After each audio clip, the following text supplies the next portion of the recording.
The story begins with the villain being killed by a woman with white hair. He did not even speak at that moment. He just thought that she was still beautiful up to that point. Then, the system announced that he had achieved a new ending, which had to include Deculian's death. The player controlling this story commented that he finally managed it, that there were no more bugs, and that the game was perfect. This bug had taken a long time to fix, but he finally solved the problem that persisted in the story, especially in the part about the broken engagement. The protagonist's name was Kim Woo-jin, a game developer working at RU, a developer that appeared out of nowhere in Korea's console game industry. Since its founding, the company only released successful games and naturally gained worldwide popularity. What Kim Woo-jin was fixing now was RU's newest AAA game, a game that showcased everything the company had to offer with the full budget involved. This game would be decisive. It would either destroy the company or be its main sales opportunity. The difference in this game was that the story and difficulty changed depending on the player's decisions. Although it was a single-player game, it had an intriguing narrative centered on characters created by artificial intelligence. This new approach caught the public's attention. Additionally, there were many professions and classes to choose from, some unusual like aristocrat and hunter. Besides the traditional knight, mage, and adventurer, the player could be whoever they wanted in this game. If the game succeeded, the company would be swimming in money, but of course there were many risks. If the game failed, the company would be lost. Kim Woo-jin had been working overtime for months because of the character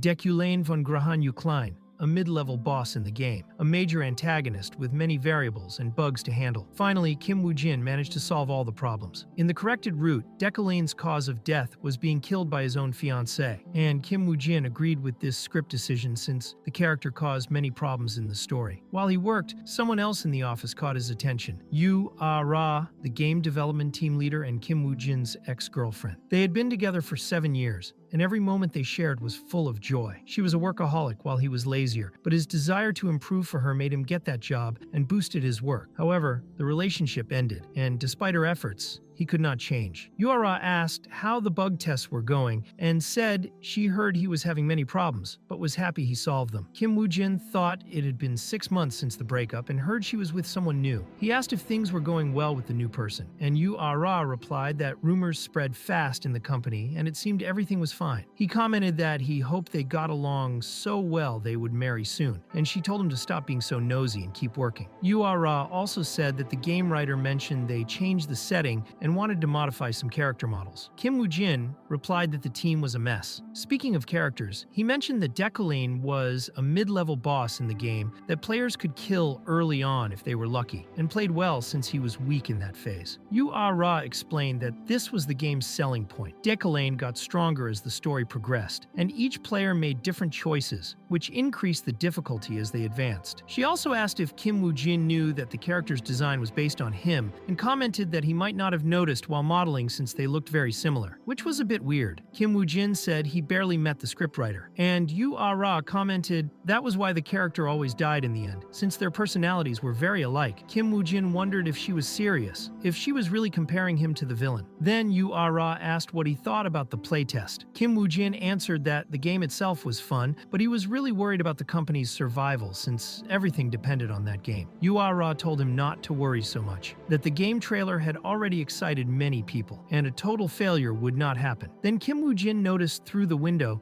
someone arriving by car and asked if that was the guy dating her. He asked if she was going to leave the guy waiting there and said the poor guy was waiting late at night, so she should go soon. Yu Ah-ra thought for a moment but said it was okay. She would leave now. They wished each other a good night of work. During the night, hours passed and Kim Woo-jin went again to check on the character Deculain. He wondered if the scriptwriter was joking because that should be him. The character had 6 traits, one of them prodigy and another mediocre, which made no sense. It was explained that during Deculain's childhood, he was praised for his genius, considered a prodigy in magic, but in reality he was more mediocre than he seemed. This mix of pride, arrogance, knowledge, and upbringing as a high-class noble formed the worst personality of humanity, full of flaws, maybe not even human. On Deculain's list of traits were that he was germophobic, elitist, competitive, authoritarian, among many others. Kim Woo-jin thought that he got stronger as the story advanced. But at the end of each arc involving him, without exception, he was surrounded by people who despised him and ended up dying. He wondered if he could add personality traits or features to the character that were less noticeable. After all, he himself was the reference for that character. Then he saw a trait called understanding and wondered if it meant intellectual understanding or empathy for others. He thought, why not make this character more likable, even more than himself? He then decided to take the understanding trait and start adding features, like the fact that he was a very wealthy magnate, had sharp perception, the Midas touch, and even a body of steel. However, Kim Woo-jin thought that was an exaggeration and decided that this villain should not have any of that. He then reverted the character to its original state, but at that moment he received an error on the screen, which was actually just a message from the scriptwriter. The message asked if the error was related to some model he wanted to change. The scriptwriter replied, no, that he was just there to observe. Kim Woo-jin was confused and asked by the message if he wanted to go to his office to check the bugs together. The scriptwriter said that was not it and told him to look out the window. Kim Woo-jin looked confused and at first saw nothing. Then he noticed a huge storm in the sky and wondered what that was, why there was a hole in the clouds. When lightning struck, he felt something strange and wondered where he was. Suddenly, he felt a lot of pain. He heard a voice telling him never to forget that he should always keep his guard up because dealing with Deculain was not easy. For now, everything was calm, but everything could change in the blink of an eye. Deculain was unpredictable and had a lot of potential. At that moment, he should be increasing his talents. After all, he was a despicable villain. Meanwhile, Deculain himself was being awakened by screams. When he finally woke up, he found the maid trying to stop someone, and a woman who looked like him asking how long he would stay lazy, lying in bed, and how he could still call himself human. Deculain thought it had really been a few days since he had come into that body, but everything still felt like a dream. A woman asked how long he would stay like that, complaining that because of a single woman, he was trying to tarnish the family name. She said she would leave the documents on the floor, and that if he did not want to be fired from his position, he would have to work. Deculain recalled that a week ago, the night sky had shone very brightly,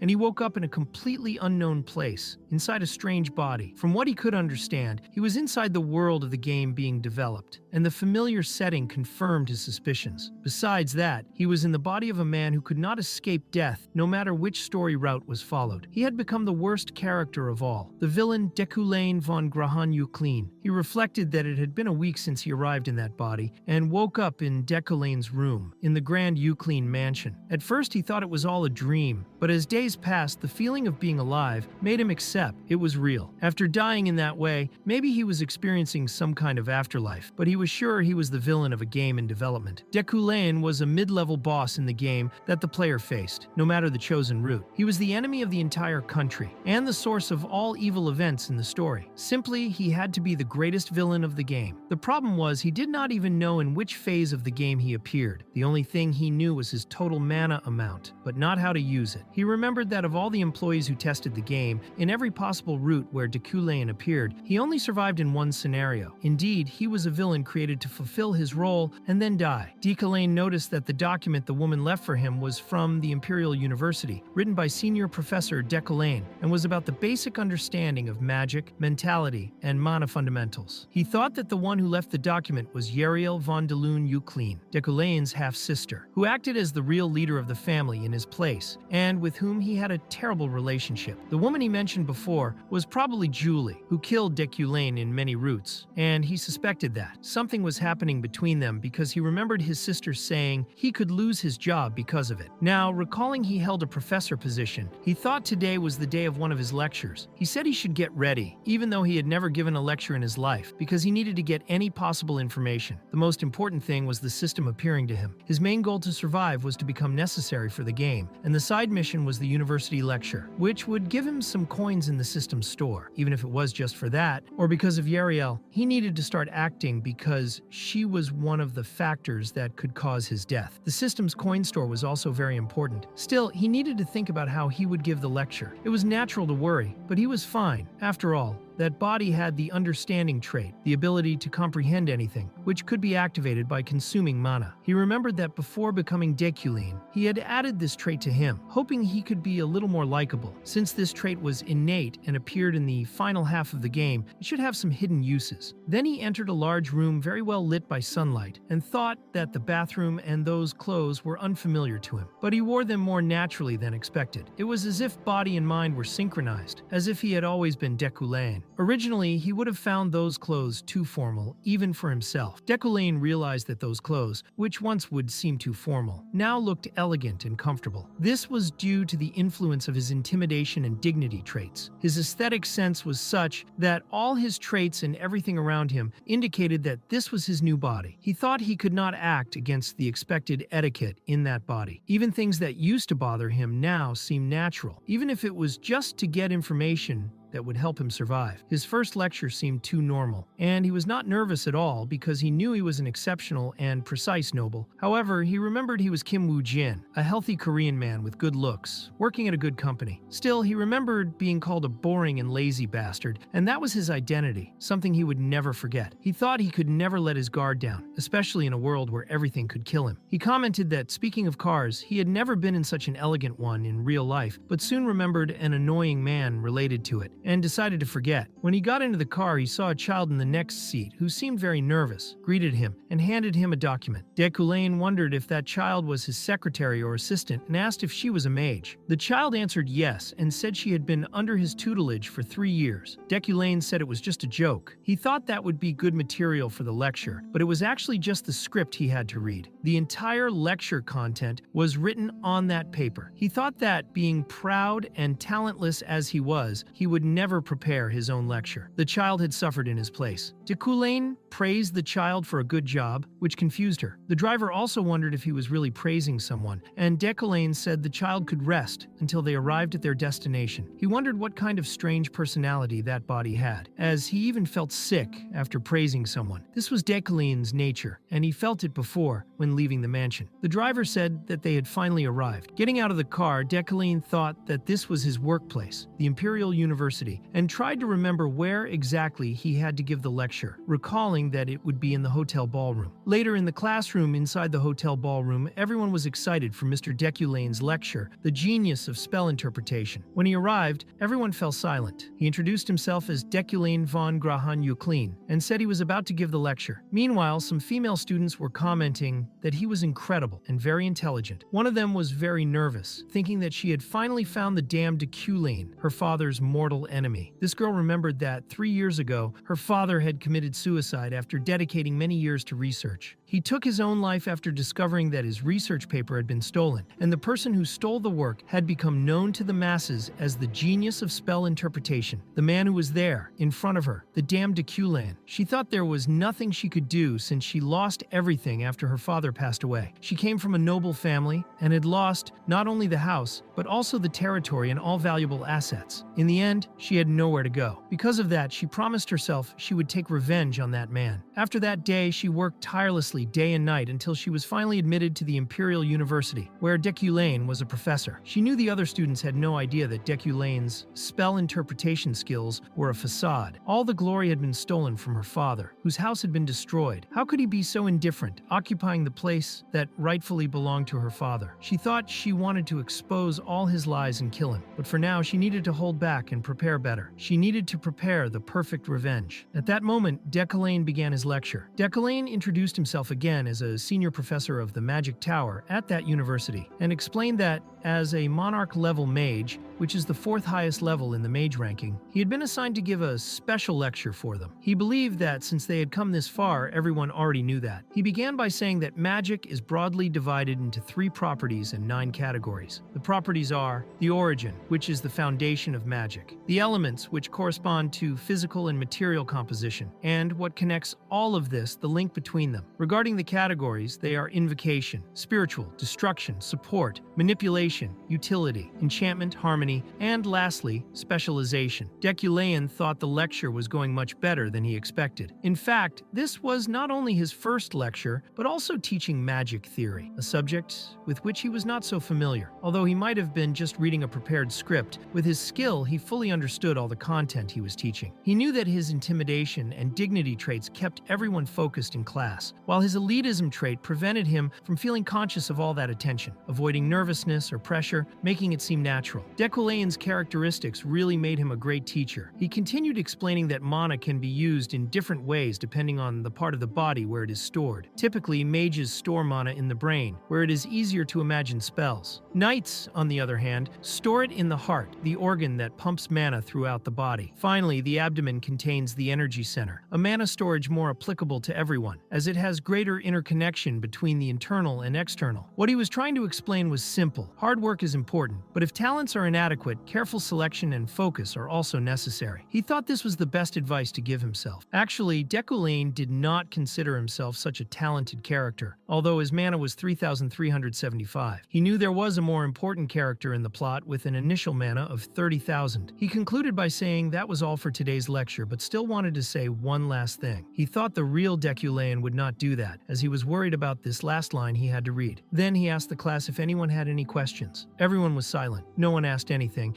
and he thought that was great until someone called him. It was the hooded girl who hated Deculane. She asked about a mysterious spell that was found in the mage's dormitory the night before. Some were even calling it an act of the devil. She questioned the genius of spell interpretation, about what he thought of it. Deculane asked if she was really part of the magic tower. The girl responded surprised, asking why. He explained that if she belonged to the tower, it would be customary to first announce her affiliation before speaking, and that he would not accept questions from a rude child. The girl retorted, and he thought, "Sorry, child, but I will not do that." At that moment, Deculane realized how much understanding the script was draining his mana, as he had 2,005 mana and had spent 1,300 just to comprehend all that content. If he used that spell again, he did not even know what could happen to him. Everyone began to laugh at the girl, and she became even angrier with the professor. Before he left, she told him to wait and stated that the mage from the tower refused to interpret the spell, but she believed the professor would be able to figure out the category of that spell. The girl invoked a large spell inside the classroom and formally requested the interpretation of that spell. Just by using this comprehension, Professor Deculane's mana dropped to 360. She explained that some novices had stayed in the dormitory to analyze the spell, but made no progress and asked if he could at least give a hint. Deculane replied that there was no need to give any more advice, stating that it was simply a magical barrier of the enchantment category. He said someone had tried to crush those people using that barrier and that this would be all for today, leaving the room. Thus, he completed his mission of giving the lecture at the university. Later, in the Magic Tower cafeteria,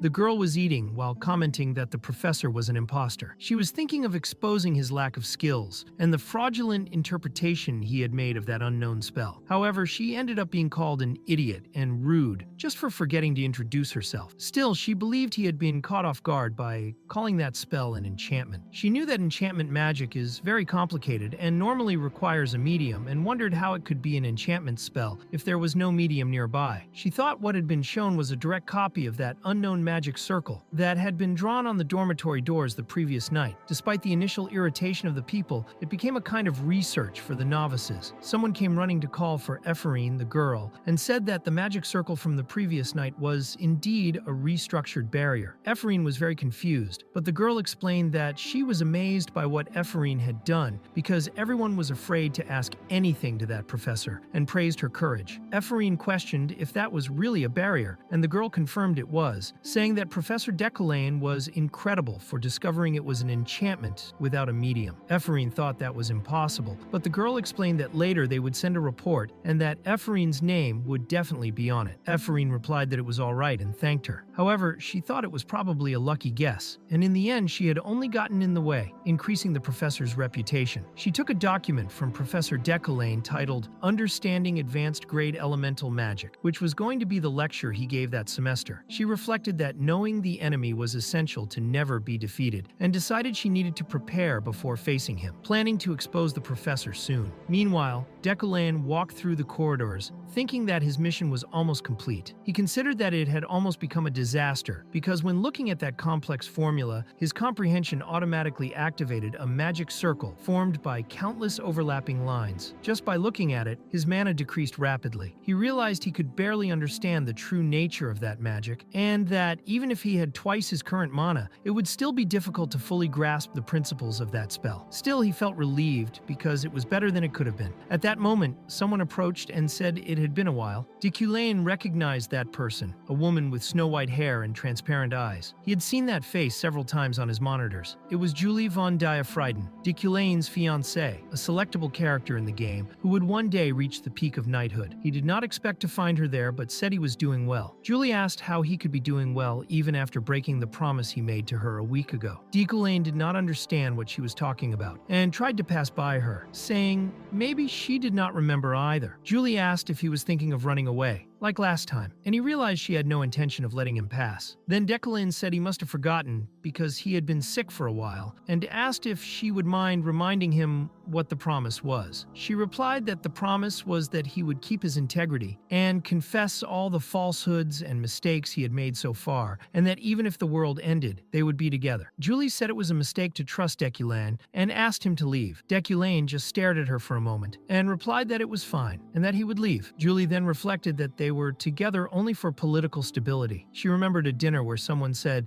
Deculain was a prodigy mage, and she was a knight born with a talent that would be remembered for centuries. That person said that if they achieved harmony, it would be a union both political and by lineage. Julie thought the noble houses of Yukine and Frieden made it so no one opposed the marriage, including themselves. She considered it a duty even though she had never felt love for him. At some point, both families realized the truth. All of Deculain's talent was a lie. Maybe he refused to accept his own truth, deceiving everyone by calling himself the genius of spell interpretation and becoming a professor. After a certain incident, his other glorious achievements came to an end. But the Yukine and Frieden families kept the matter secret. Neither house wanted their name to become gossip, and since they were tied to the political world, they could not allow their failures to be exposed. However, Julie could not forgive the situation. She endured a loveless marriage, but could not tolerate the whole world being deceived. This conviction, as a knight, gave her the courage to talk to Deculain, who promised to act as she wished. She was happy at that moment, but now she realized he was still the same liar and had completely broken his promise. Later, in the magic tower of the Imperial University, Deculain thought that university was the most prestigious in the game. Among its faculties, the magic department was the final boss, the ultimate final boss. Compared to Korea, the magic department was like a national medical school, and the magic tower functioned as the university hospital. He considered everything there very well designed, with great layout, a vast